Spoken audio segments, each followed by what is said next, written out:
2, 1. Irina rides to Ragnall Castle. The morning of Irina's departure, Octavia gave the wolf girl a beautiful white linen dress stitched together with blue silk thread she had bought from a peddler.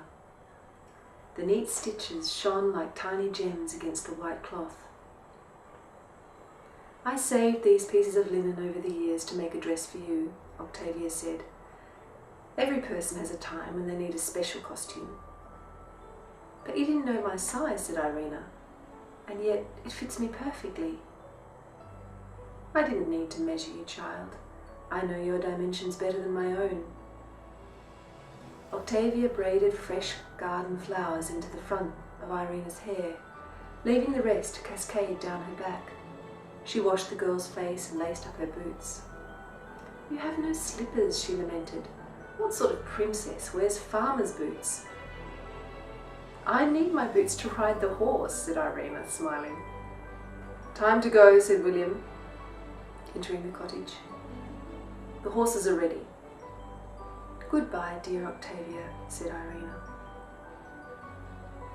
Octavia leaned forward and kissed the wolf girl warmly on both cheeks. Then, standing back, gazing into Irina's eyes, and with her hands on the girl's shoulders, she uttered for the last time an old blessing Irina had heard many times before. "Truth is a light to illumine and guide you.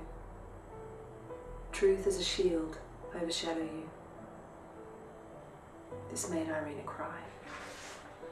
Octavia took a handkerchief from her pocket and dried Irina's damp cheeks. "Come on, girl, stop this nonsense. We'll see each other again." As Irina and William set off through the forest pathways they knew so well, Octavia's words gave Irina courage. Truth is a light, truth is a light. The sound of the mare's feet seemed to beat out that rhythm, and the words held her straight. Yellow and red leaves were falling from the trees. She was sad to be leaving her home, yet, strangely, nestled inside the sadness like a butterfly in a cocoon, was an unexpected feeling of joy. They passed the little knot of trees that hid Razel's hut, and Irina glimpsed the hare. Birds and other forest creatures looked out at her from behind bushes or on branches, saying goodbye. They travelled through the woodlands with the River Thel gushing alongside them. After a while, the trees thinned and they came to open fields and then to the road, where they could ride faster.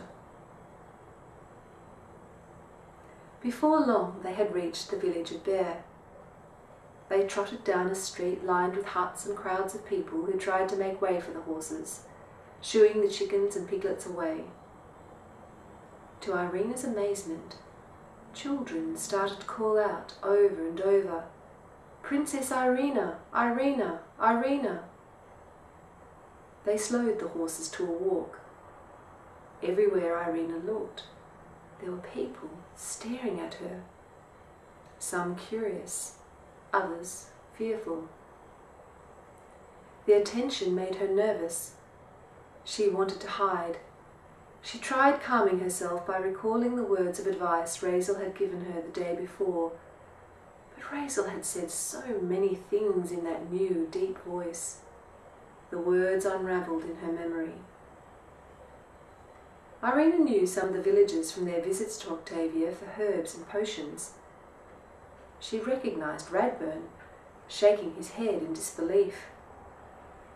Beside him stood a handsome youth with soft hair and a quiver full of arrows on his shoulder.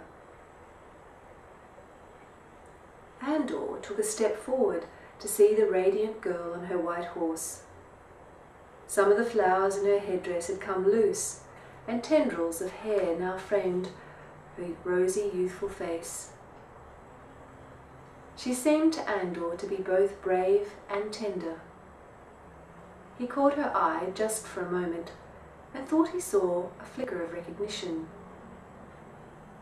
Lowering his gaze, he grinned when he saw the sturdy work boots under the linen dress. Could she really be the legendary Irina? He wondered. There was something uncommon about her, something he couldn't quite define. How proudly she held her head, how gently she kicked her horse.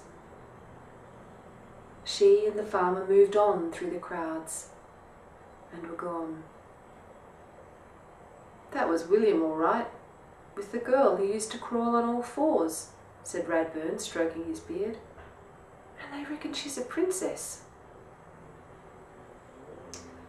In the great hall at Ragnall Castle, the atmosphere was alive with excitement. The little princesses squirmed in their seats beside the thrones, listening as Captain Kellen told their father that the girl who claimed she was Irina was on her way. Where are they now? Asked King Harman. They left there some hours ago. They must be close. Send out soldiers to escort them. Yes, Your Majesty. Kellen bowed smartly and strode out of the long hall. I knew she was alive, Chloe said to Harman, who clicked his tongue with impatience. His hands were clasped behind his back.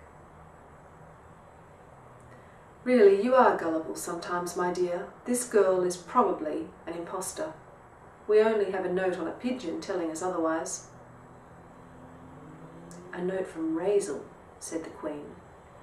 Indeed, said the King, his tone indicating how little he thought of the wise woman's predictions.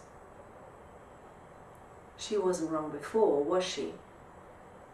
The King had no reply to that. He unclasped his hands and pretended to examine his knuckles. What kind of impostor is raised by a she-wolf and then discovered by a farmer? Said Chloe. The story is so fantastic it must be true.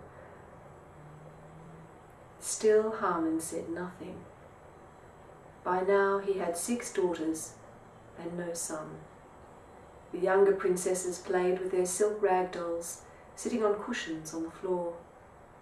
Only the eldest 2, Mihaela and Jolene, listened to their parents.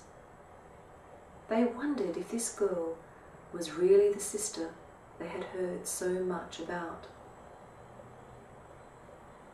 From outside the castle came the sounds of shouting and horses galloping.